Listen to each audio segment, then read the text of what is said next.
I don't want to do this podcast. I just want to drive my car all day. And then fight, I don't know. Enemies. What's a random WoW person you have to fight? NPC, boss? Like entirely random or relative? Well, I was going to make a reference to play WoW all night. Ah, yes. Well, drive your car all day, play my WoW all night. Fight the World of Warcraft all night. I don't know. And party every day. Yeah. Anyway. Okay. Wanna. This is the Gamers 2 podcast, Partycast. It's definitely a party. It's a party in my pantalones. Not really. Gato. Where was I? Oh, yeah, Gamers 2 podcast, your weekly roundup of news and commentary related to the video game industry and anything else we deem to enter our sphere. And lucky for you guys, that includes racing this week because it's also in video games. Vroom, vroom. Vroom, vroom. Mazda ad campaign. Vroom, vroom. That's their ad campaign, is Vroom Vroom? That's an old Mazda ad campaign. Oh. Like what's for dinner? Yeah, exactly. Gotcha. It was, I think it was specifically a Mazda Speed campaign, which I don't think you'll see Mazda Speed anymore because Mazda said they want to become a full luxury brand. Oh, I thought they were just going to stop dealing in drugs. Always drugs. It's a double entendre joke. Do you get it? Because speed's a reference to designer drugs. What? Oh, no. What? Oh, no. Why am I... You're hearing things? No. Designer drugs immediately kicked off a Dirty Head song in my head. Oh. We're off. We're off to the races with our Mad Dog faces. Lucy in the Sky, something. With diamonds? With diamonds. That's the Beatles. That's the Beatles song. But there's Franco-Eyed, I believe, is the name of the song. I'm out. Dirty Heads. You know who Dirty Heads are? I know who they are, but I'm not. Yeah, like... I believe the name of the song I'm thinking of is Franco-Eyed. It's a good song. There you go. Look it up. If you like reggae. Yeah. Ska came before it, just so everybody knows. Exactly. Ska came before reggae. That's a reference only for you. Anyway, should we go into things you could give money towards instead of your gas tank? Yes. Let me tell you what. I don't even want to think about it because I need to get it. I have to put. Oh, that's right. You have fun. Yes, you have fun gas. I have a 14-gallon tank, and I put 93. Smaller than mine, actually. Yes, and I put 93 in my car. Ooh. So, rip. It hurts.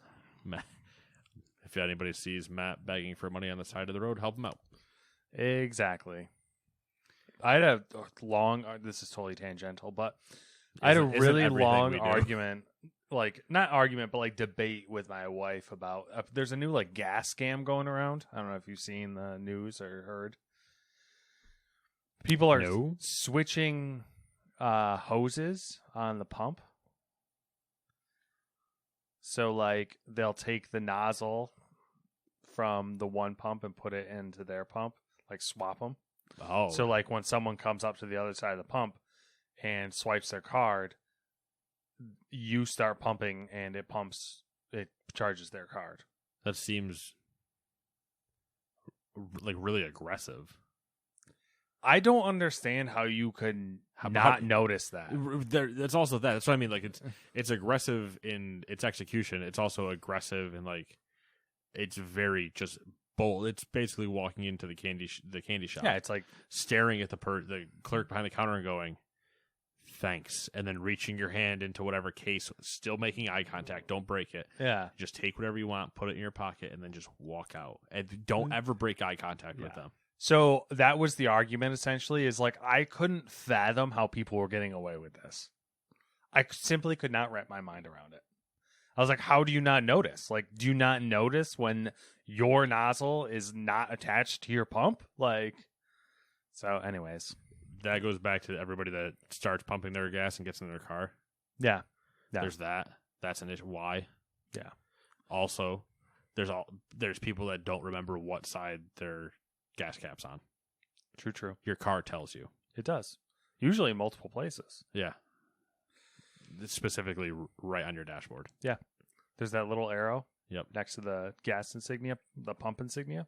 I have told multiple people that we know that I had decent levels of respect for.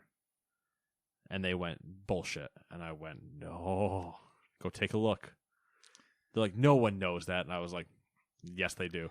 So, and then she went around telling everybody. Oh, that's embarrassing. Asking everybody. Like, that's did you know? Embarrassing. Because I told her, yes, everybody knows that. And then she had to do it, had to tell people, and I'm like, it's on you. You're making yourself look dumb. Somebody we worked with. Oh no.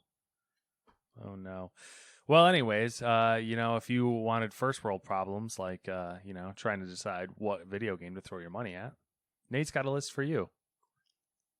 Wow. Like I said, a lot of respect for that person.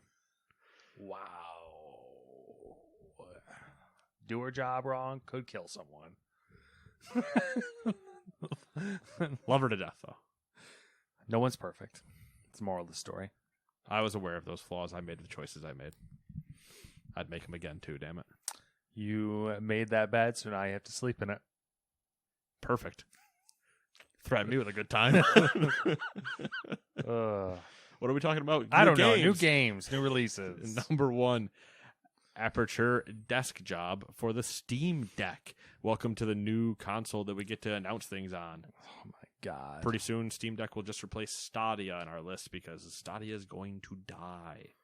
I mean, that's a fair trade. That's a great trade. Yeah. If I proposed your Stadia subscription, Matt, for a Steam Deck, would you take it? I would definitely take it. I'd take the Steam Deck.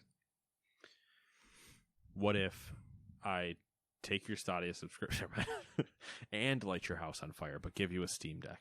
Oh my glob. Anyway, number 2, Elex 2 for the PC, PlayStation, and Xbox. Number 3, Far Changing Tides for the PC, PlayStation, Xbox, and Switch. Number 4, Little Orpheus for the PC, PlayStation, Xbox, and Switch. I don't think that one's right, but go ahead. We'll cover that in the news. Okay, all right.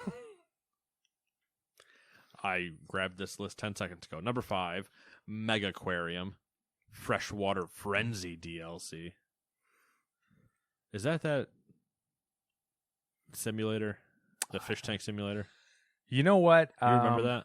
It's funny you should ask me that because I was going to ask you that. Number 6, Valheim Mountain Update. Number 7, 35mm for the PS4, Xbox One, and Switch. So what is that, like a photography simulator? What's the movie snob thing? 38? 40? Is it 40? Or it's 42? 40 seems too high. I felt like it's lower than that. Well, there's the old Westerns, I think, was like 70mm, I think. 35 is definitely camera. Okay. But anyways. Who knows? Number 8, Zombie Roll. Nobody's going to play it. Number 8, Zombie Rollers Pinball Heroes for the PC and Switch. Number 9, Babylon's Fall for the PC, PlayStation. Number 10, Beholder 3. There were 2 of those. Number 11, Gran Turismo 7 for the PlayStation. Nate's been going vroom. Never heard of it. Wasn't just playing it. Number 12, Gunborg Dark Matters for the PC, PlayStation, Xbox, and Switch. Number 13, Music Racer Ultimate for the PS5 and Xbox Series X. Releasing any video game with Racer in the title the same day as Gran Turismo. Hey, man, sometimes you got to just send it and see what happens, right? Number 14, you got to hope you cash in on that racing wave. Yeah. The old, can we get Gran Turismo? No, you have Gran Turismo at home. Yes, exactly. Number 14, Quest for Infamy for the PS5, Xbox X, and the Switch, and whatever else. Number 15, Triangle Strategy for the Switch. Everybody knows the strongest shape. Everybody knows the triangle strategy. There's a triangle offense, made famous by Phil Jackson. There's the Okay. triangle strategy, strongest shape. Yep. There's the triangle war fronts. Mistake. Can't fight 3 4 fronts. And that's how you fight a triangle. 3 points. Just can't do it. It's an issue. Mind blown. Let me put it here first. You know what else is the strongest shape, Matt? What's that? That's a reference for you and I. I said, you know what else is the strongest shape? It's a reference for you and I. YouTube videos. The whole joke to the strongest shape. Yep. It's a penis. It is a penis. It's also one of the weakest shapes. Depends on the time. You know, if it's How far you want to go? I don't know. I was gonna go into like a get Roman, but Oh yeah, that's true. Hey, our new sponsor is Roman. Xbox Game Pass and Roman. they go Trust hand me, in hand. You need both. Do you want odds or evens? Evens. Okay, even Steven. Because as we know, you're pretty odd. That's true. That's true. Number one, let's get it out of the way right off the bat. Here's all the things the game industry has done this week in response to the Russian invasion of Ukraine. Real quick, should the Yes. list of this be longer than the rest of the world? Yes. Okay. I don't know. I mean, should is more the question I was asking, not is it. I know the answer to is it. Should is the rhetorical. Should it be longer than the rest of the world? Like, should there be more bullet points here than what NATO has said? I mean, there definitely is. That's a fact at this point, I feel like. But Wargaming, the studio behind World of Tanks, has fired creator-director Sergei Berktovsky after he publicly supported Russia's invasion of Ukraine. Wargaming is also helping employees' families leave Ukraine and organizing accommodations for them. They also gave $1 million to the Red Cross. I want to know what that conversation was like. The firing part? Yeah. I want to be the fly on the wall for that moment. I don't know. They're sitting around having coffee in the morning, and Sergey decides to run his mouth, and he's like, you know what? I'm happy it's happening. And they all just kind of turn and look at him like, are you fucking stupid? And then immediately gone. So this one was, like most, a social media post. Ooh, darn it. I was hoping it was more awkward. Nah, I think it was it was either Twitter or Facebook. I can't remember. Facebook would be so just like I think it chef's was. kiss. I think it was Facebook. But he essentially, wrote a post. It was not received well. The post was deleted, and then he went to work, and then he was no longer working. Is my understanding of the series of events. The release of the Chinese Room's Little Orpheus has been pushed back due to the war in Ukraine. The game contains references to Soviet Russia, and they said they believe some themes and content may be upsetting to people currently. That was like a last minute. All right, so push. I got an out for you here. Okay, because I have like questions for you. Okay. The game technically was already out like in 2020 on Apple Arcade. So this is a port. Yes. That's been delayed. Yes. By the Chinese Room? I guess that's the developer. It's a really weird developer name. It is. Especially in these circumstances. Yeah, I mean the Chinese Room developing a game called Little Orpheus, whatever. But it has Soviet Russia references and it's delaying it because of that, not rushing it to market because of Russian. that. Yeah, exactly. Ukraine Deputy Prime Minister Mikhailo Fedorov posted. What's up? Doing great, buddy. Just keep going. You're fine. Fedorov is correct.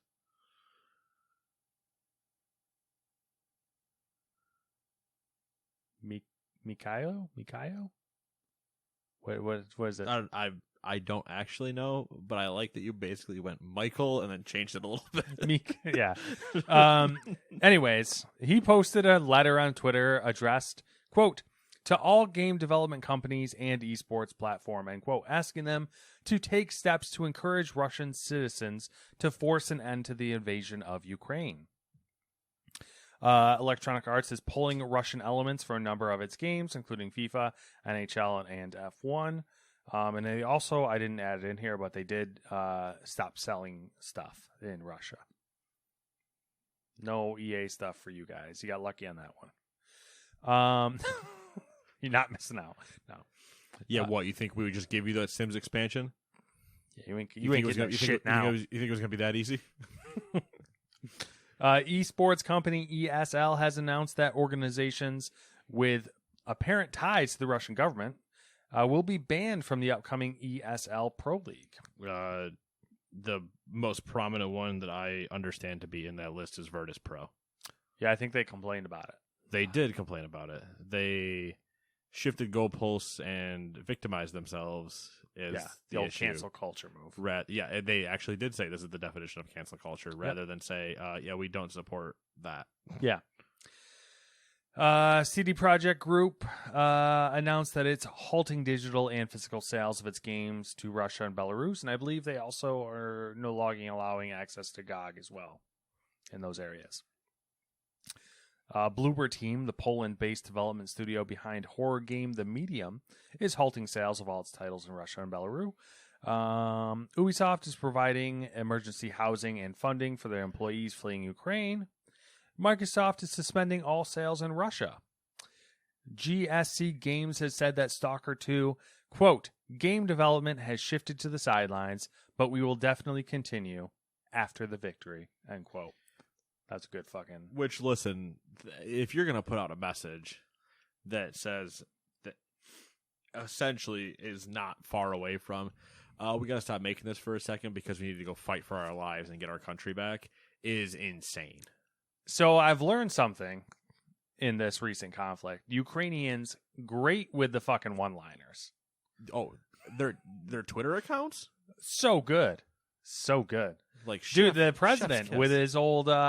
I don't need a ride. I need ammo, bro. Come on. Yeah, like, do you need any more like World War II one-liners? Like, these guys are flinging them. Do you off. need a wheelbarrow to carry your balls around in? Like, yeah, they're out here slinging one-liners like you hear of Churchill and Eisenhower or whatever. Like, oh yeah, speak softly and carry a big stick. And he's like, nah, give me more ammo. Let's go, boys. And you're like, what? What year is it?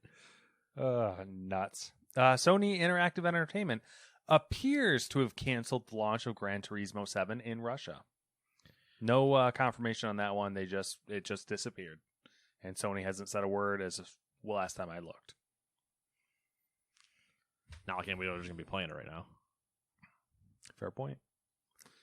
Can't afford the game. Exactly. Market's crashing. There's a whole slew more. I'm sure everyone's seen something. Everybody's seen something, doing something. Mm-hmm. Number 2, another list, but this one is acquisitions and new studios. Squad and Beyond the Wire developer Offworld Industries has received an investment from Tencent. The deal sees Tencent acquire a minority stake in the Vancouver-based studio for an undisclosed sum. First time we've mentioned Tencent in a while. Tencent, they're around. They're doing things. I just leave them off the list. Yeah. But I mean, generally, my rule with Tencent is if I haven't heard of what they're investing in, or like a game, and I look it up, and I have no recollection of ever seeing it before, I don't mention it. I was gonna say, but do you get more concerned or less concerned? Think in the sense of they've looked at it and gone, "I'm putting money in that." Do you go, "What the fuck is that?" Or do you just kind of like, whatever? So I've noticed trends with Tencent, and it's partly, it's like a press thing too. I've noticed that when they label investments as strategic investments, it's basically like it's like they're throwing shit at the wall and seeing what sticks. Yeah. So like this one was labeled a strategic investment, and I was like, I'll throw it. But like to tie it into something that I've been playing a little bit recently, Football Manager, right? Mm-hmm.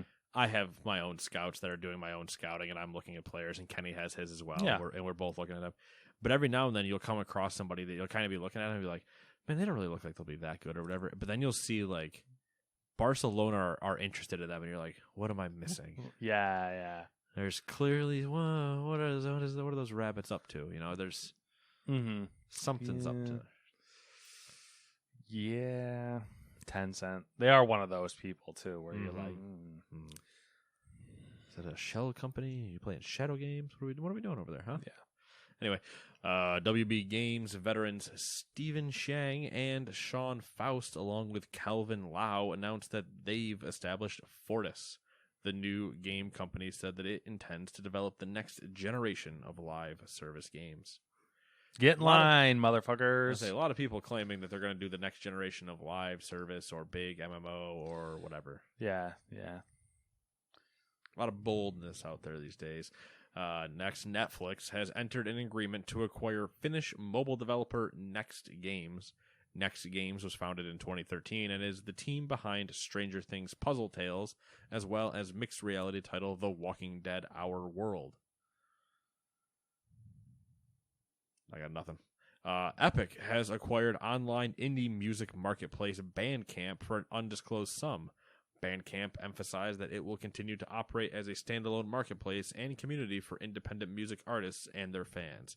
They also refused to comment on the idea that all those artists and fans would somehow be forced inside of Fortnite for free concerts. What a dystopian world we live in. Epic's another one of those. They're getting on. I think Epic's on the Tencent level as well with the, like, when they buy things, I'm like, what are you fucking up to? Like, Epic's weird, though, because usually when they're buying things, they're assembling the Infinity Gauntlet of developer tools, where Tencent's assembling the Infinity Gauntlet of just developers. Yeah. Oh, man. Number 3, we got some hot takes. Yes, we do. During an interview with the BBC, Sid Meier said that the games... Sid Meier's alive. Funny you should say that. Same thought. I had the same fucking thought. I was like, Sid Meier. I put him in the same realm as Tom Clancy. That makes sense. I was like, oh, he's clearly not alive anymore. Favorite Sid Meier game? I don't have one. Really? Yeah. It's one of those things where it's like, oh, that's a Matt game. Never played any of them. Sid Golf. Didn't even know that was a thing. Sid Meier's Golf. It's a thing.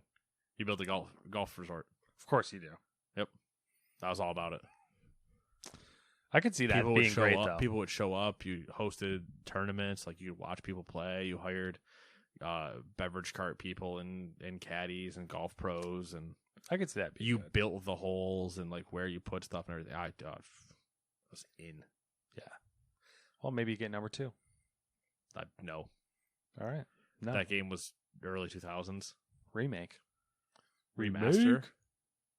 Remaster? I don't know. Tell you what, the same day they remake End War, it's the same day they remake Sid Meier's Golf. Oh my God, End War. Wow. You know what? What's more obscure than End War? Fog of War? I think that was that game was called. I mean, Fog of War is obscure. Operation Flashpoint, Dragon Rising. Fog of War was the one where you like controlled the squad. I think you didn't actually shoot anything. Well, that was Operation Flashpoint. You also controlled the squad in Flashpoint, and then Flashpoint's secondary game. We'll have to Google because we'll have to Google. End War was a fuck because you used voice commands. Yeah, I remember End War being like just crazy. Anyways, where were we? Hot take. Sid Meier said that the games industry should be cautious with the monetization business model, and it should instead focus on gameplay. Quote, people can assume that a game is going to be fun and what it needs for success are more cinematics or more monetization or whatever. But if the core just is not there with good gameplay, then it won't work. Not really a hot take, but I want to be clickbaity. I mean, all right. Do you want me to make that the title? Sid Meier says hot takes. Sid Meier says hot snakes. I'm not doing the reference. Hot snakes and bubble gut. Is that what it is? Yeah. I got hot snakes and bubble gut. Andy, stop talking about hot snakes. What are hot snakes? That's good shit.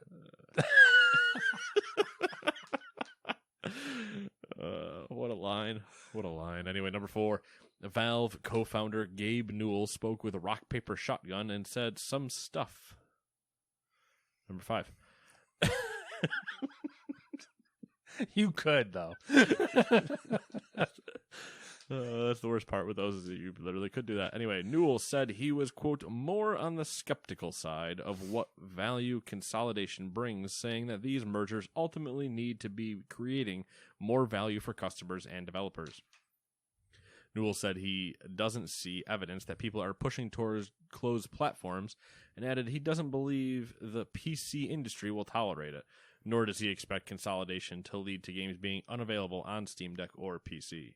People like the PC, and in spite of lots of people preferring other outcomes, PC gaming continues to improve year after year after year. The relative growth versus other closed and proprietary platform continues to get better. He said that blockchain technology was interesting and some of the ideas were reasonable. Quote, the people in this space, though, tend to be involved in a lot of criminal activity and a lot of sketchy behaviors. With the actors that are currently in this NFT space, they're just not people you are really wanting to do business with. That doesn't say anything about the underlying technology. It's just a reflection of the people right now who are viewing it as an opportunity to rip customers off or engage in money laundering or other things like that. Based Gabe. Because he's not wrong. Oh, Gabe. When are you going to come out with that brain tech that just melts my brain with? When his golden castle collapses and he has to break glass in case of. And do Half-Life 3? Portal 3? Any 3?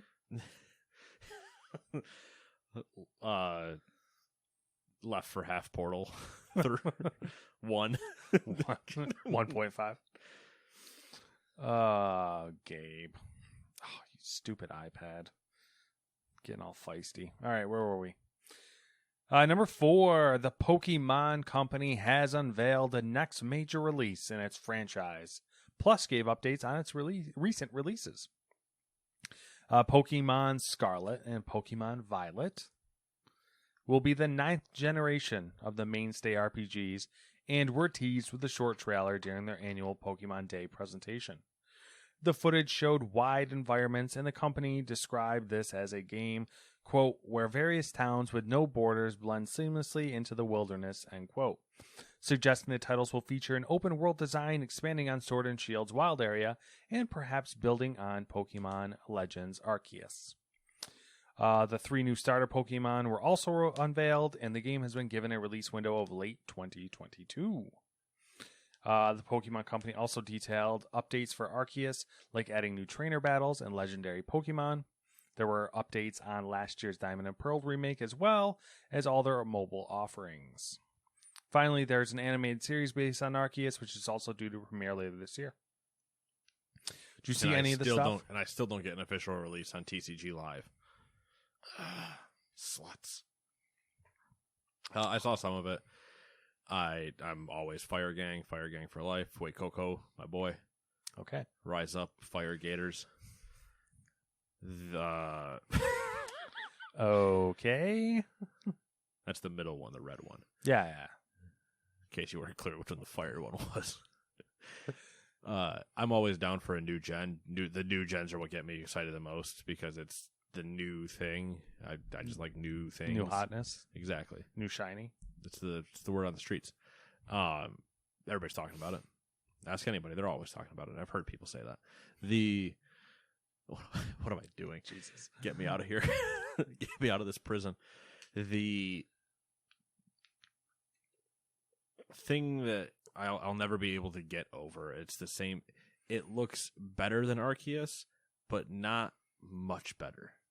And that's the part that will forever piss me off, is that they've proven with Let's Go, Eevee and Pikachu on the Switch, that they can look pretty. Those games did look correct. They weren't open worlds. They were a remake of like the first games. Do you think it's like but those looked actually good, and now they seem to almost be just like showing somebody the Switch and going, hey, so we want you to take a look at this new game and take a look and tell us if it looks good. And right when they hand them the Switch and that person takes their 2 hands and puts it on the Switch and they know their 2 hands are occupied, they basically do the Three Stooges and stab them in the eye with both their fingers, so that way your eyes are all blurry vision. They go ahead and look at that Switch, and they're like, yeah, sure, it looks great. I think they do it on purpose. Make them look like shit? So that way they get clickbaited from me yelling and talking about it? No, I think they're trying to like trickle feed.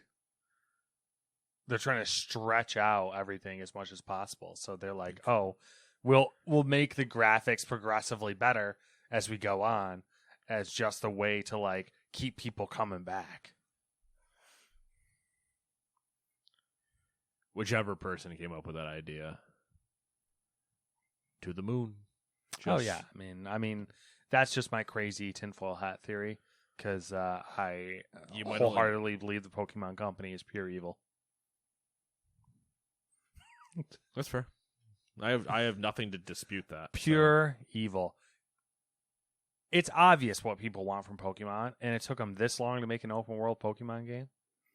That looks like absolute dog shit. Exactly, because they're like, we can only give them a little bit of what they want. Only a little bit. Again, like we can make good games, good looking games, but only a little bit. One thing.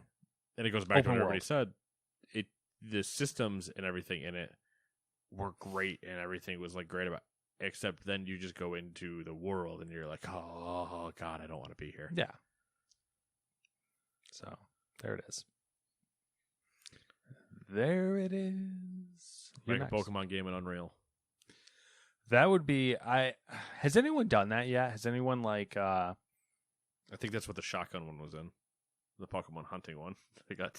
I didn't actually watch that, so it's what you think. You'd think, just 3D sprites like running at somebody and the guy just shooting them. Okay. Because like that would be interesting. I know like that's been kind of the thing recently is people making stuff in like Unreal Engine 5 or whatever. It'd be funny if someone made like a little clip of like what a Pokemon game could look like. It'd get yanked down so fast. It would. But I would save it as fast as I could before that. Anyway, number 6. Bandai Namco. You guys remember them? They're still a thing. They have vowed to improve the base salary of its Japanese staff starting next month. In its announcement, according to Google Translate, the publisher said that it would raise employees' monthly earnings by $435, taking the base monthly salary from $2,000 to $2,500. And in case anybody's wondering, Nate, that math doesn't check out fucking at all. You're right. Anyway, as part... Listen, converted exchange rates. Which one did you convert? All 3 of them. No, I used in other articles exchange rates, conversions or whatever. So, so I was like, I think so. This is pet peeve thing. Somebody's losing out $65. This is a pet peeve thing. When they were talking about like the monthly earnings of $435, they used the exact amount, and then they didn't. And then they didn't with the follow up. They were just like, we'll just round. Why be consistent? As part of its new medium-term vision, why is that a thing? I know we have short-term and long-term. Isn't just a medium-term vision then just a vision? Listen, they're Japanese. All right? Fair enough. Everything is serious. I can't go there. What? I just want to make a bad joke. And I was going to go for it's the... just not. It's not. It's tasteless. I was going to go for the, but even more so. Their medium-term vision, Connect with Fans, a new initiative hoping to connect its global fans with its IPs and characters. The Japanese firm says it recognizes that in order to realize this vision, it has to foster active participation with its staff. Consequently, it's making the change to salaries to improve workability by stabilizing employee income. Bandai Namco is also introducing a new activity-based working scheme in order to increase employee autonomy and creativity. This permits staff to choose the time and place of where they'd like to work in order to improve the workability of employees, exceeding the expectations of fans all over the world with high-quality content and games that can be played for a long time. So outside of the PR speak, I like this strategy because it's basically we want people to like our games, so we're going to pay our staff more so they do a better job. It's that with also we want them to like us, so we're gonna pay the people that make our stuff to make better stuff. Oh, and work wherever you want. Yeah. You want to work in the mountains in Switzerland? Fuck it. Sure. You want to work from 10 a.m. to 4 p.m. 6 days a week? Sure. Do it. You want to work literally every other hour? Weird, Whatever. but all right. Just get it done, man. As long as you get your work done. I'm not too worried about it. Get it done. Get through the program. They got some of that Elden Ring money, so they're like, oh, let's spread that cheddar around. Yeah, they gotta hurry up and make the next Souls game. Elden Ring 2. The eldest ring. 5 years from now, we'll have a fucking Elden Lord Ring. of the Rings. Elden Ring 2, The Missing Finger. The Missing Finger. And it'll be a hand that looks a lot like the Left 4 Dead hand, but the ring finger's gone. Oh, I don't even want to think about what The Return of the Ring. What is next from software? From software?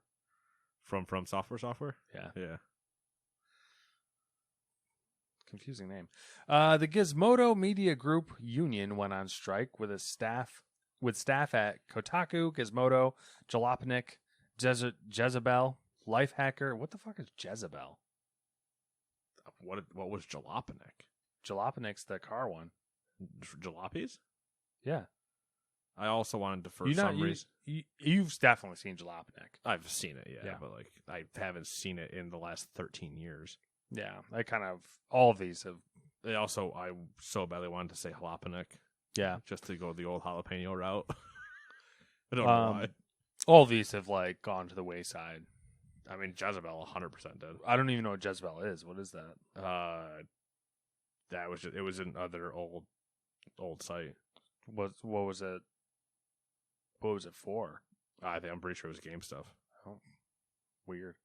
Lifehacker and The Root all halting work and asking people not to visit their sites for the duration of the strike. The group's existing contract with GO Media expired, and the union identified a number of issues on which it could not come to an agreement with the company for a new contract. We could go into details here, but it sounds like an identical situation to what the MLBPA is going through with the MLB. And if you haven't kept track of that, I'll give you the quick summary. It's going like shit. Yep. Number 8. It's basically like everyone, the workers, the MLBPA, and the staff at all these Gizmodo companies are like, we're ready to negotiate anytime you're ready. And the owners are like, squirrel. So. Oh, Doug. Good old Doug. Number 8. The nominations for the 2022 BAFTA Games Awards have been revealed, with the event scheduled to take place on Thursday, April 7th. Housemarque's Returnal leads the nominations with a mention across 8 categories, while Insomniac's Ratchet & Clank Rift Apart has picked up 7 nominations. Both are in the Game of the Year category. Other titles picked up a handful of nominations each: Forza Horizon 5 from Playground Games and Double Fine's Psychonauts 2 both received 6 nominations, while Arcane's Deathloop features in 5. And if you care more, you can go look it up. Let's hit you with some Twitch bullshit. Hot tub streamers. Ooh. I'll take it. Are you doing that? ASMR. Am I doing a hot tub stream? Yeah. I'll do a world first hot tub stream. You know what's weird? I could see a lot of people going for that. Just because it's like... It's weird. It's weird, and you just be like, what is this guy got going on? You know? I think it would be great. And this is if we plan this out far enough, Matt. Okay. We get one of the inflatable hot tubs from one of the stores during the summer. Yeah. We get a winter race to world first. Okay. The back deck, hot tub, blow it up, fill it up, do it. Yeah. And it's just live casting the event from that hot tub. In the middle of winter.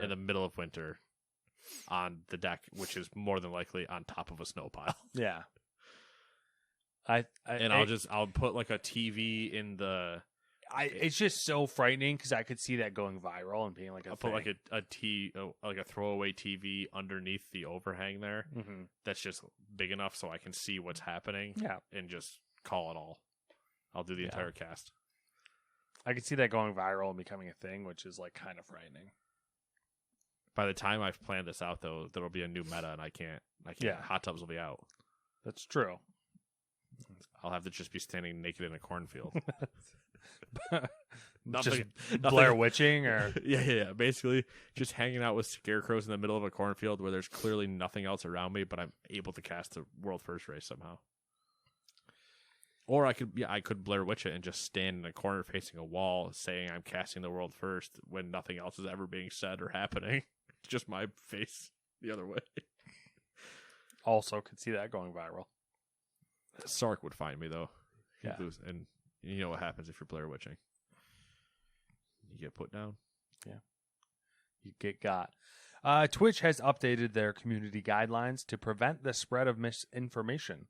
According to the new policy, misinformation superspreaders who relay erroneous reports persistently will be prohibited on the platform. Erroneous is such a good word. It is. Word of the podcast. Erroneous. Yeah. Erroneous. You don't know what one of my favorite words is? Cadaver. I really like that word. I don't know why. Cadaver. It's a fun word to say. Try it out sometime. The word, not the, all your uses of cadavers. Twitch lost over 300 employees in 2021, and over 60 have left since the beginning of 2022. According to Bloomberg, at least 6 top employees have left since the start of the year. According to Bloomberg sources, the exodus is due to disagreements over Twitch's strategy in recent years. Specifically, their direction of trying to monetize viewers and whatnot. I was gonna say that. Mm-hmm. Also, with what is their strategy? Yeah, I mean, I think because it's a mix of that's an issue, and then also, but do you know what your strategy is? Nope, figuring it out as I go. Lost Ark has amassed 76 million hours watched on Twitch during its launch week. Elden Ring reached a viewership of 52 million hours watched 3.5 days after its release. A lot of people watching stuff. That is a lot of people watching other people play games. A lot of hours. Who would have thought, Who would have? That would become a thing. Look at us. Crazy. And making stupid money on it. Stupid money. Top End makes dumb. I want dumb money. I want dumb money. Like all the lollipops I could buy. There was a good Reddit post I saw recently about a wife who won a lottery, really. Oh, I know the one you're talking about. Really soon after, or really close to getting married. It was I think a week. She said a week before she got married. I thought it was like after. No, it was before. Or no, you're right. It was before. They had just gotten. Yeah. Yeah. So you saw the post. I saw the post, she won the lottery, and it was not a huge. It was like a $480,000, which is a good chunk. Yeah, after taxes. Yep. And she didn't tell a soul, including her soon-to-be husband, and because she was single, she legally didn't have to. Exactly. And apparently, he's spends money on stupid things. So she didn't tell him, and she invested. Relatable. Yeah. That's what brought it up. That's what makes me remember it, because I had the conversation with Samantha, and I was like, "Yeah, I told you to me." Did you look at her and go, "What have you won? What are you not telling me? Tell me your secrets." So he ended up finding out years later, because her financial advisor texted her when she hit the $1 million mark for her return on investments. Yeah. And he's like, "We have $1 million." Or the whole thing. Kevin, I believe, or Alex. I can't remember what I can't remember the dude's name, but the Reddit comments were hilarious because they were like, A, unprofessional. B, get a new financial advisor because you should have way more money than that by now. He's a snitch. Number 10, Amazon's game streaming service Luna has fully launched in the U.S. The company has also unveiled new features on the platform, including free titles for Prime members and Twitch integration for streamers. Luna now has 3 channels, which essentially serve as tiers that users can subscribe to on a monthly basis, similar to Prime Video. One of these is a Prime Gaming channel, which gives Prime members access to a number of free games that change from month to month. The other channels include the Retro channel, which offers a selection of classic games, and the Jackbox channel, which lists several titles from the party game franchise. Both tiers are priced at $4.99. There's also an existing Luna Plus channel priced at $5.99 and an Ubisoft Plus channel with a collection of titles from the publisher for $17.99. Do you know anyone who's tried it out yet? Did you I tried Luna. You try it. It was all right. Yeah. It worked? Yeah. If you remember, I was playing tennis on it. Oh, yeah, that's right. Yep. I do remember that. Do you remember? Speed run. Yeah. All right. Now for questionable things we didn't write full paragraphs on.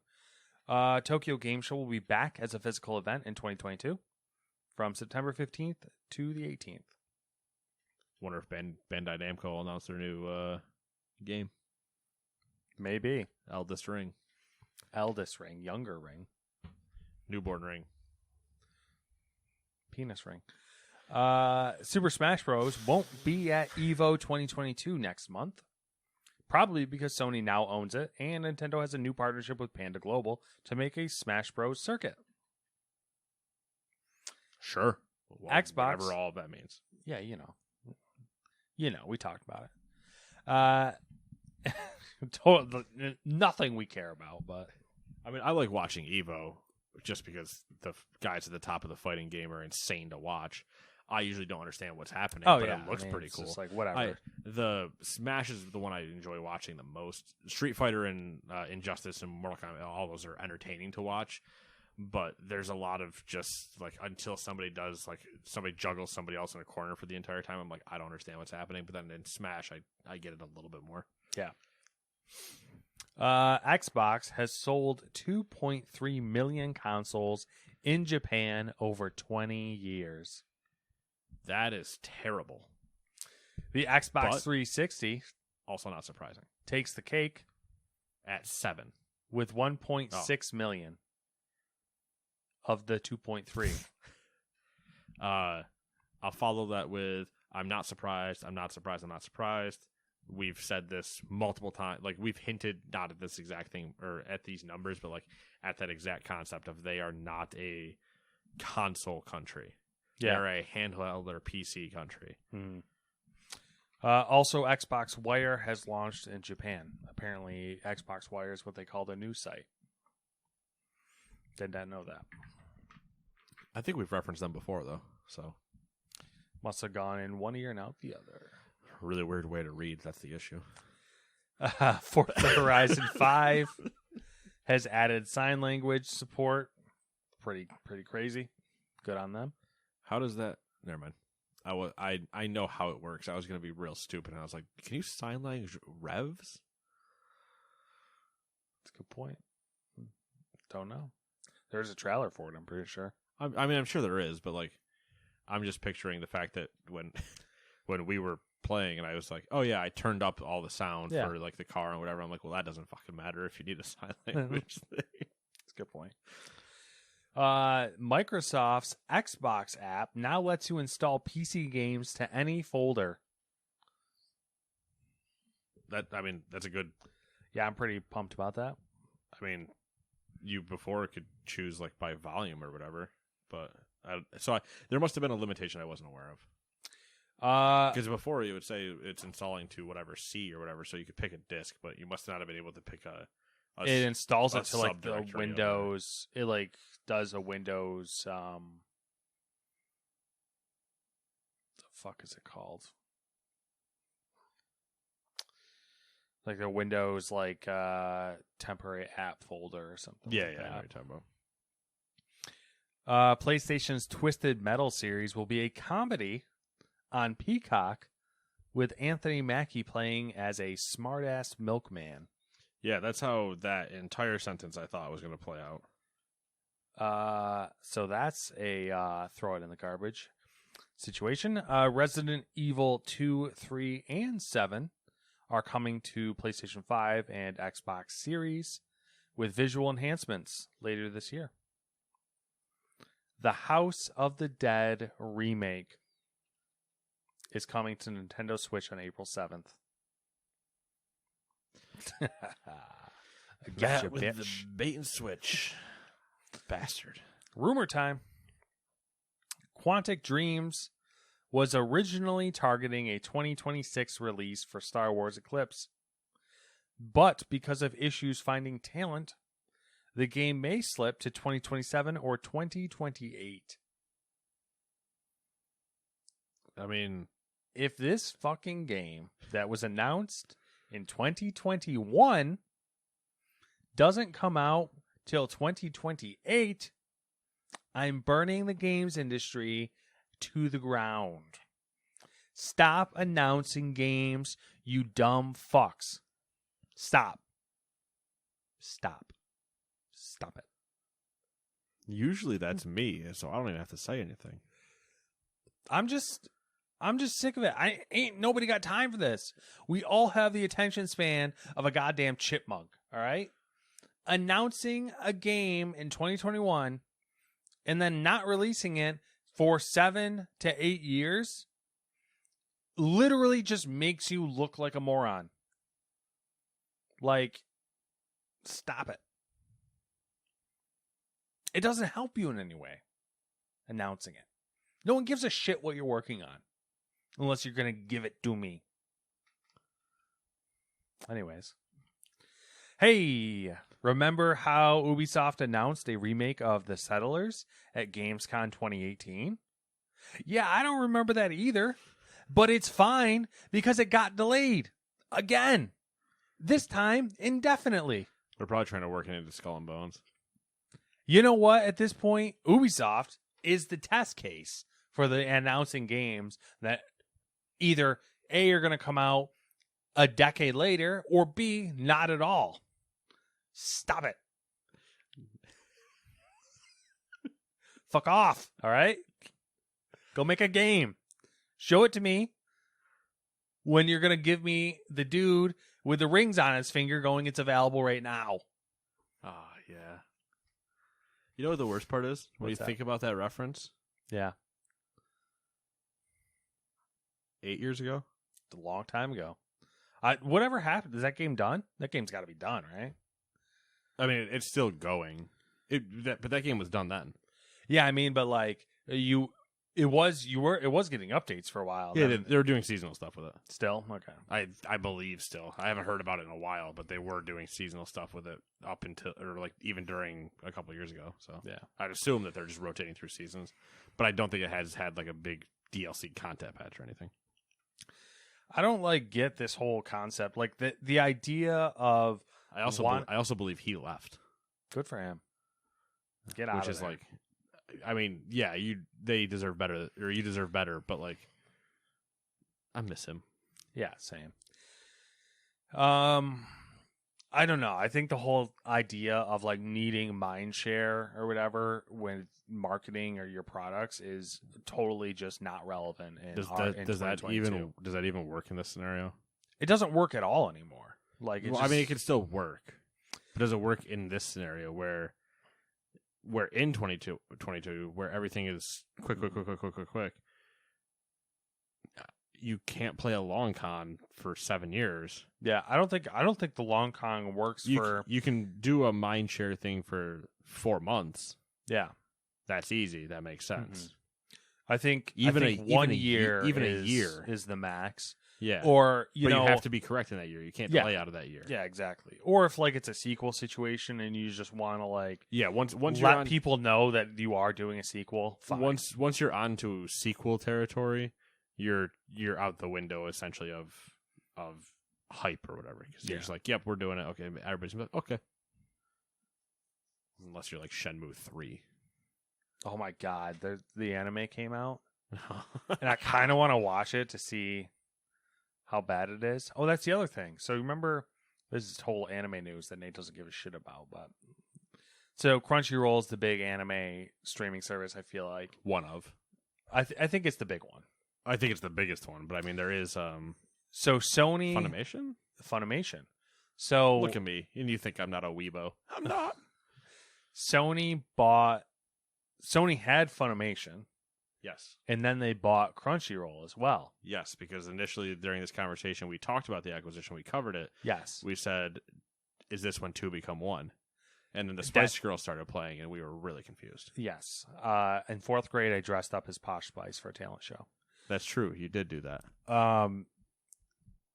So my pie in the sky dream was that they would become one under the Crunchyroll umbrella. Yes. And become just Crunchyroll. It's fucking happening. Funimation is getting absorbed into Crunchyroll. Perfect.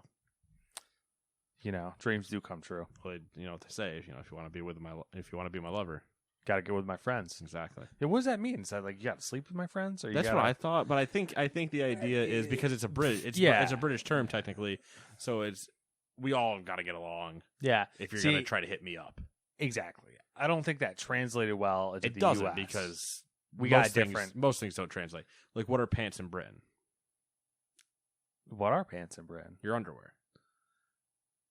If they're because they call them trousers. Exactly. Fuck. But if they're sitting around in their boxers or whatever, they're like, I'm just sitting in my pants. So there's a lot of things that don't translate correctly. Oh my god. What a rabbit hole. So there are, an aubergine. Fucking orange? Mandarin? Nope. Satsuma. That's the fucking word. What's the aubergine? That's the aubergine is eggplant. Okay. Satsuma. Or wait, no. Aubergine is eggplant, I think, but then oh no, it's gonna bother me. I'll Google there's a third one. Okay. Aubergine, Satsuma.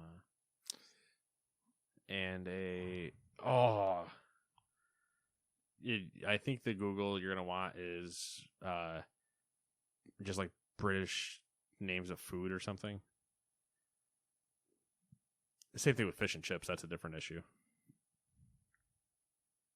It was an aubergine, a satsuma, and I might be wrong on aubergine. It might not be an eggplant. I think it's a fruit of some kind. Is what it? No, it's still a vegetable. I think it just came up as a fruit. Did it? I don't know. I guess how do you spell it is the question here. I believe it's AU because it's a French aubergine. All right, I found it. It's from French dialect, which is why they use it. Because I've looked this up before.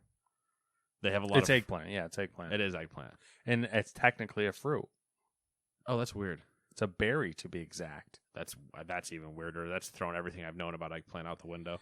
Although it's technically a fruit, a berry to be exact, the aubergine is used as a vegetable. Okay. All right. Well, I hate this. According to BBC Good Food. I hate everything now. There's one other one though. Satsumas are oranges, or technically like tangerines, I believe. Whoa, it's gonna bother me. There's a third one that always fish and chips, bangers and mash. Yeah, bangers and mash is a classic. Full English breakfast. Oh, man. Well, these are dishes. I go for a full English breakfast. Same. Yeah, just look up like a translation of like fruits or vegetables. Like it's 1-to-1. I can't believe we're doing this. And it's taking me this long to think of it. It's not a squash. It might be another gourd that I'm thinking of. Okay, here we go. This is what we want. Oh. Zucchini is... That one. Hold on. That's the one. Oh. What does it start with? C. C-O-U-R. Courgette. Courgette, yes. Yeah. That's what it is. Yeah, zucchinis or courgettes. Shrimp. Prawns. Yes, that gets also misconstrued, though, in the South. Yep. So, because they are technically different, it's squares and rectangles. Mm-hmm. They're the same family, but not the exact same. Soda water and seltzer. Fish and chips or fries and chips. Soda water and seltzer makes sense to me. That makes sense. Chips, crisps, Yes. Which I'm down for that. candy, sweets. That's whatever. Cotton candy, candy floss, Yes, that's true. I have heard that one, though. That one's a rarer one. You don't hear that cookies, biscuits. That one's always interesting to me because yes and no. I find that doesn't hold true across everything. Because what we think of cookies and what are technically also biscuits to them, there is a Venn diagram where there's a lot of overlap, but there are individual things that fall into different things. Yeah. Because you reach into biscuits over there where you'll then also reach into other type of biscuits where we would be like, oh, well, that's a blah, blah, blah, but it's actually not a biscuit. It's a snap or a whatever. Grilled cheese, toasty. Yes, cheese toasty. Because you can have that is I got that one from Noel Fielding, Taskmaster. He did a subscription service where you got sent the ingredients once a month for a gourmet cheese toasty. Sandwich roll, Bap, Barms, Cobbs, Stodies, I guess. Tea cakes, Ogies. No, with OGGI, yes. Yeah. Arugula. Tea cakes are different, though, I'm pretty sure. Arugula, Rocket. That's kind of a weird one. And that's it. That's all I got. There is also the difference between it's one of the herbs. Parsley, maybe. There's a couple herb translations that are also different.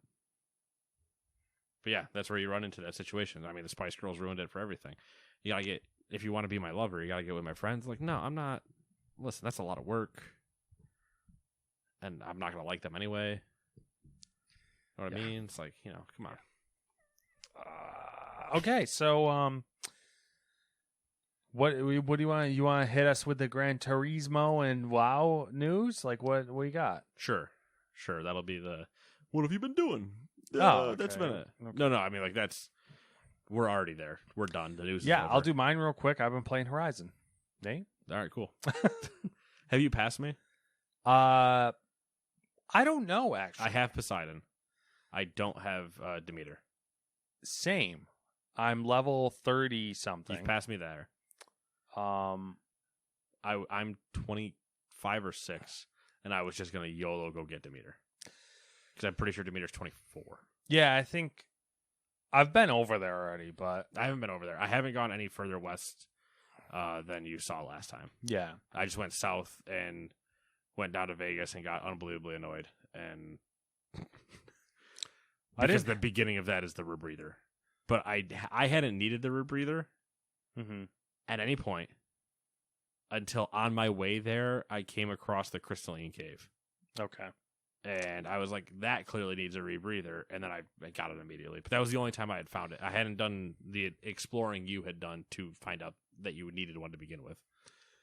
Yeah, I think I hit like a wall of sorts to where I need to get new gear because I'm like, nah, I feel like I'm not doing damage. Also, swimming was annoying.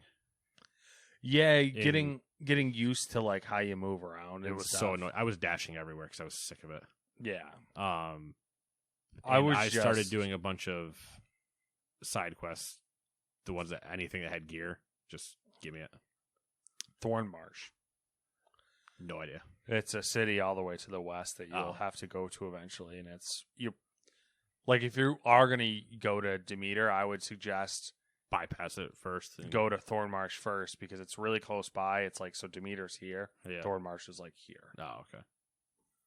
I just got there and I looked around. I was like, oh, yeah, there's some good shit here. And then I got off. So they got the good. Yeah. Yeah, so that's been backburnered because I played a little bit of Football Manager and then the new WoW raid came out. So my responsibilities were shirked in favor of being good at the game of World of Warcraft. As per tradition. You got to do what you got to do, make sacrifices. So what's the overall feeling on the raid so far? I really enjoy it. Mm-hmm. There is the... it's honeymoon phase. Okay, honeymoon phase. Because we're not in the old raid anymore. Yep. New content. Yeah, new content. We're not full grayscale. I don't know We're full dirt scale now. Like the last raid was a lot of gray everywhere. Oh, okay. You're literally talking color. Yeah, I'm literally talking color. The last one was a lot of like gray and kind of dark tones, minus like one room. This is a lot of tan colors. Okay. Which I don't know that really swapping one color out for the other isn't necessarily better, but it is a little bit brighter and it kind of looks cool. Change. Yeah. It's different. It's different. But I do enjoy the fights. I look forward to actually doing them on Heroic and Mythic and getting further and like making them. So we did. There's only 8 bosses available as we record this. That's the weird thing this time around.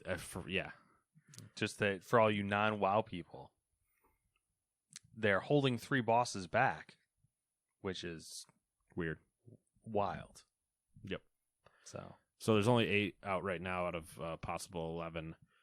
On our Tuesday raid, we killed 7 of them. I feel like that's good. It is, but they like fell over. I mean, we were going. So you think it's more of like there's the ramp isn't quite right? No, like we were going in there geared enough to do that and like that be the outcome correctly, okay. But we weren't geared enough to we're not correctly over geared. I mean, we're geared enough to do it. Let me rephrase that. We're geared enough to kill Anduin for sure. But everything went so smooth beforehand. It set people's expectations weird, I think. So is the Anduin's exponentially more difficult or just different? Or both? Like a combination of the two. More difficult than different. Mm-hmm. But they both play a factor. Mm-hmm. And you would be expected... it's probably tuned in such a way that you would expect that some people already have like tier pieces or whatever. And potentially like 2 set and yada yada.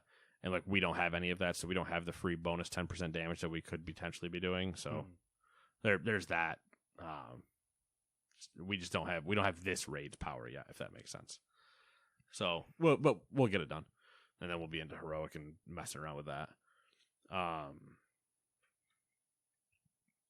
that's that. Now it's just redo the grind to get all the high end gear and slam away. And then Gran Turismo, I started it the night it dropped, raced with a controller for I think 2 or 3 races, and immediately went, that's it, steering wheel, and I haven't looked back. Yeah, it's fun. The little bit that I did it. Yeah, had Matt drive for a bit, throwing down some time trials, had him drive some different cars. Yeah, different cars, different tracks. I think it's definitely it's good. It's real good. I can see it. I was just doing time trials, which is like I was just on a track with a car doing laps, no other traffic. And I was like, I could do this like for hours. Yeah. And be entertained. Yeah, I mean, he put down... I think the first track I was probably did like 20 laps. Yeah, I was going to say like 18, something like that. Yeah, 20. Just throwing down laps and had some good ones, and then other ones just... Had one good lap, I'd say. Murdering corners. Yeah, one good lap. Well, you had a couple that were 109s, and then you got your 108. Yeah, so that was the funny thing, though, which I guess makes sense to a certain degree, is that the Mazda, the Miata, the NA Miata that I was driving in the first track was harder to drive than the cover car, which is a Mazda concept car that's like basically like Formula One drivetrain inside like a it's a high-end carbon fiber. It's a high-end supercar. Yeah. Versus a rear-wheel drive. I mean, they were both rear-wheel drive, but Miata that is not fully tuned to handle aggressive braking and acceleration without sliding itself everywhere. Yeah. And also, though, the track the Miata was on was a lot harder than the Japanese speedway. But we had to put ourselves on the high speed park or whatever. Yeah, because if you were on the other track with the with the Vision car. I'd be fucking yeeting myself into those sand pits. It wouldn't have made the corner ever because you wouldn't have been able to brake in time. No. That was the benefit of High Speed Park is it has those bank corners, so you can just hard ride lines everywhere. I mean, we were going 180, I think. Yeah, I think topped out at 180 in that one corner. But no, it's good. It seems beat good. My time with a controller. Yeah, which makes sense. I mean, I would hope that we both would be better with a controller just because we have so much more experience. So many more years in that. But at the same time, I do hope we both are end up online at some point and just Drive Club all over again of just slapping down times on each other. The thing with the controller that I noticed right off the bat so when you're driving with the steering wheel, you rely on the wheel to tell you when you're losing grip. Yes. Whereas with a controller, the whole thing, you rely on the adaptive triggers. That was kind of where you were letting you know. Where you were telling you when you were losing grip, which was like kind of the big deal. Like I feel like that right off the bat was a lot easier for me. But that's just because once again, I'm not used to a steering wheel, and how it feels. Which also might change depending on the steering wheel you have mixed with the motor you have and everything else. Yeah, and your settings. Yeah, if you have a high-end wheel and you're ripping through there, it might be entirely different than the wheel I have. True. Also, the wheel I have is tiny, which is always it's like not like really tiny. It's just always funny when I put my hands on it and I go. I'm curious actually. So like, I'm gonna Google it real quick how big that wheel is. But like the from what I've seen from streamers that I've watched who sim race, it seems to be the preferred wheel size is 300 to 310 millimeters. So, and I'm fairly certain that is a lot smaller. I think it's like 280. That's too European for me to understand. The only thing I measure in millimeters are my fan sizes for my CPU cases. Or not my CPU. Well, I guess my CPU has a fan on it too, but I think that's 140 millimeter. Actually, that's smaller than 140. I don't know how big that one is. It's 140, or it's not. I think my case fans are 140 fans, not my CPU fan. My CPU fan is smaller than that. Nailed it. 280. It's 280 millimeters. So it's 30 millimeters, so 3 centimeters. Yeah. Shorter than preferred. So like an inch. So 3 centimeters. It's 11 inches, so it's 280 millimeters. So 300 millimeters is 3. There we go. 300 millimeters to inches is 11.8 inches. So what's our difference then? About an inch, roughly. Okay. Because it's 300 to 310 most weird, so it's about an inch difference. From recommended sim, which are both, I believe, smaller than a regular steering wheel either way. Yeah, because most sim people are using the Formula style wheels and the GT3 style wheels, so they're not a rim. They're not using a rim, they're using just the width, which that's entirely different. Yeah, that is entirely different in this feel. Yeah, but which I think most rims are 320. Okay, so. But it is just funny to, like, again, you feel it and you go, I feel like this is really, like, I feel like I'm kart racing almost. Yeah. With just, like, this tiny wheel. Yeah.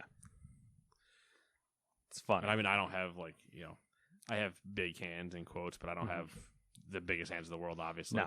I would say, what do you wear, a large with gloves? Or an extra large? Probably a large. Because I'm a medium. I flip back and forth. Like, it all depends on the glove maker. I can flip everywhere between multiple different sizes. Yeah. I don't know. I can't remember how you're supposed to measure a hand. I don't know. I think it's like middle finger to thumb or something, or middle finger to. There's the NFL Combine is happening, so they do a lot of hand measurements, and those guys have freak hands. Oh yeah, you've been to the Boxing Hall of Fame? No, but I assume same thing. I suggest just peeking in at some point if you do, because they have a bunch of like glove casts or whatever. Casts of people's fists.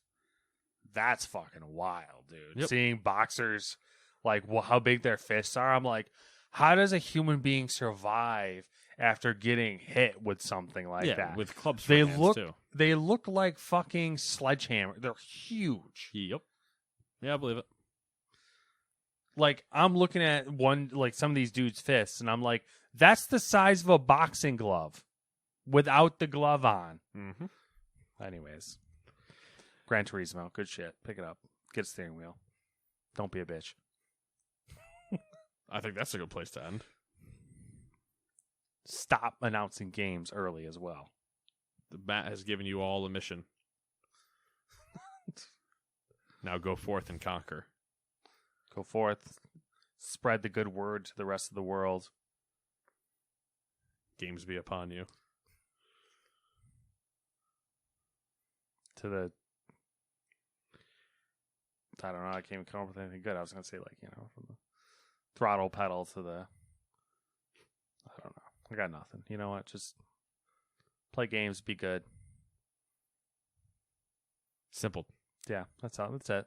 All right, then. That's all I got. Go. World First is coming up for WoW. Check it out. It's actually surprisingly entertaining. We're rooting on Liquid, and Matt has forgotten to tell me to do something, so I'm going to do it after this podcast with him because I'm not going to do it now. Yeah. We'll review it. Well, that's assuming... When does it start? Tuesday? Tuesday. What do you think it's going to take? What's your guess on how long it's going to take for a World First? I'm going to say 3 days.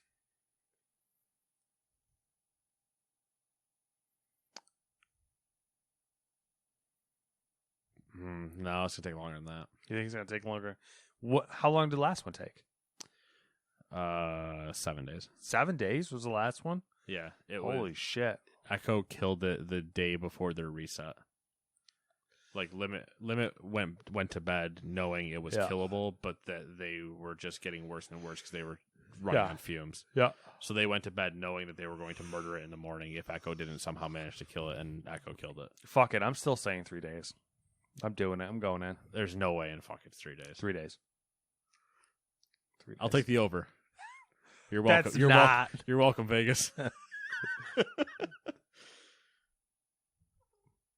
I'm tempted to say it takes a reset, but I mean that's the safe bet though, because that's also like taking into account that they literally aren't going to see three bosses. Yeah, but it's those 3 bosses are also not tested by community. So it's a question of, are they just shit can bugged? Are they scaled so high it's not funny? My guess is that Anduin is 8. Is 8. I bet 9 and 10 are easier, and then 11's Jailer Boy. Yeah. 11's Zoval. Yeah. I don't know. 8 days. 8 days, so a reset. That's a reset. And then they nail it on the 8th day. On the 8th day. Comes down to a reset. They get the more gear they were missing. Poof. It's what everybody does not want to happen. That's the smart choice. No one ever wants to come to a reset because NA resets before EU does. That's why they don't want to reset, because NA reset is on Tuesdays. EU reset is on Wednesdays. So EU doesn't start racing until Wednesday. They start technically a day behind. That's rough. But then they also get, in like the last instance of last time, they technically get a day continuation of progress as well. Like it's not like you'd always want to start at the same time no matter what. It's not ideal, but they still managed to win with it. So yeah. Well, that that's your 2 choices. You could go with the experienced choice. Who does that? Or you could go with the I don't fucking know what I'm talking about choice, which is 3 days, which obviously is. If it happens in 3 days, I'll give you $100. Jesus Christ! All right, and then we'll immediately reinvest it into the podcast.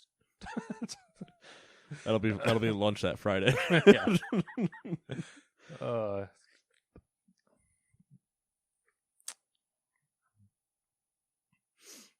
Yeah, that's it. I don't got anything.